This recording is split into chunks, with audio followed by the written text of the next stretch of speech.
आज आपले मित्र श्री दौलतरावजी पवार सर यांचा वाढदिवस नावासारखंच दौलतवंत असणारे व्यक्तिमत्व श्री डाणी सर यांनी पवार सरांच्या संदर्भात सांगितलं.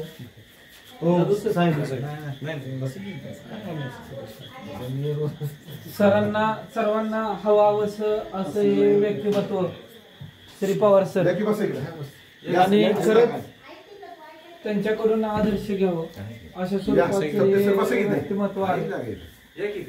यामध्ये जीवन संघर्ष सांगितला.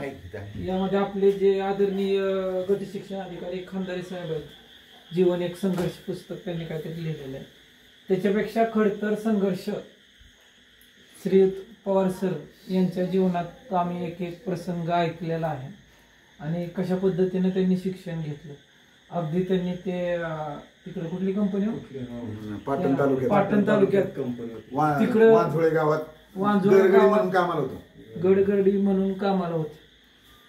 अशी ही परिस्थिती. मुंबईमध्ये ते पाय बघून त्यांना काम दिलेलं होतं आणि म्हणजे अशा खूप प्रसंग आहेत पवार सरांच्या बाबत सांगायचे म्हटले तर. म्हणजे कसं जीवनामध्ये संघर्ष काय असतो आणि संघर्षातनं यश कसं संपादन करायचं याचं उत्तम उदाहरण म्हणजे आपले सहकारी दौलतराव. म्हणूनच कदाचित आई वडिलांनी त्यांचं नाव दौलतराव ठेवलेलं असावं. उर्फ नाही काय झालं होतं, प्रसंग असा होता की मी जन्माला आल्यानंतर गाणं लागलं होतं गेईल दौलत लाखाची. आमच्या शेजारचे ती गाणं ऐकलं म्हणलं नाव दौलतच ठेवा. खरंच नाव सार्थ झालं असे व्यक्तिमत्व. या व्यक्तिमत्वाला त्या वैवाहिक जीवनात विवाह प्रसंगानंतर अतिशय उत्तम असं दुसरं व्यक्तिमत्व खंबीर साथ देणार आदरणीय मॅडम लाभल्या त्यांना आणि खऱ्या अर्थानं प्रगतीला सुरुवात झाली. मॅडमच्या बाबतीत सांगायचं झालं तर खंबीर त्यांची साथ पवार सरांना आहे. त्यामुळे या सगळ्या गोष्टी पवार सर करू शकले.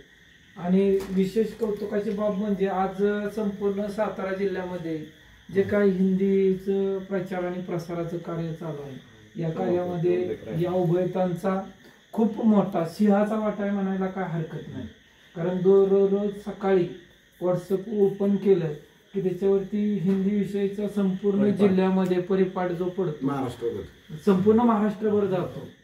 ते परिपाठ देणाऱ्या आपल्या आदरणीय पवार मॅडम आहे.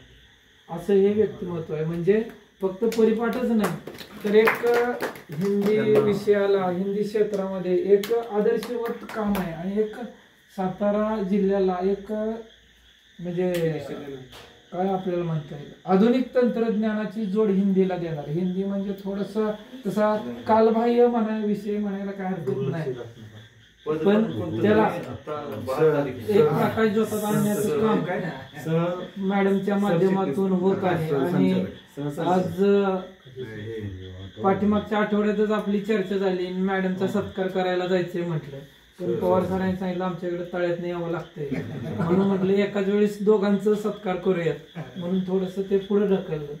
या औचित्यानं आपल्या सर्वांच्या वतीनं मॅडमचं अभिनंदन करतो आणि सरांना पालकर साहेबांच्या शुभेच्छा.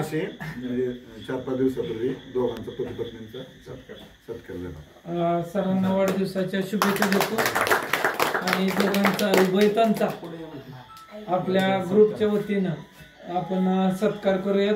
अध्यक्षांना विनंती करतो की त्यांनी प्रथमतः सत्कार करावा आणि त्यानंतर अध्यक्षीय मनोगत होऊन केक कटिंग